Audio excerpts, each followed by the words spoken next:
I come from a very large traditional Jewish family. My father's generation grew up very close to each other. They all grew up in the same town in Youngstown. They grew up on the same street. The fathers were all brothers. They all owned business together. Well, when my father died and everyone came back to the house after the funeral, everyone sat around and started telling stories. Well, lo and behold, someone told the story that almost none of us had ever heard before.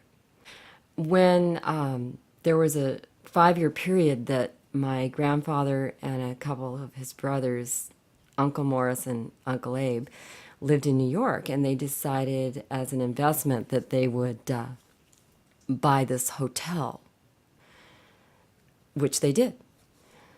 So they owned this hotel, and they didn't even speak very good English, let alone understand what was going on. And they were very Orthodox Jewish men and very honest, very strong morals, very strong tradition.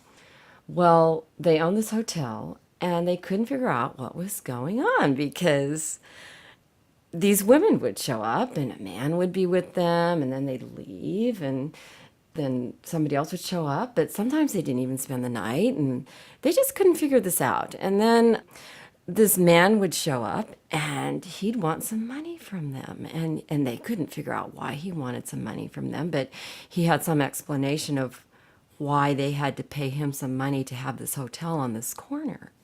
So they paid him the money. Well, after about a year, they came to find out that they owned a brothel. And if you knew my grandfather, I can't even imagine how absolutely astounded they were.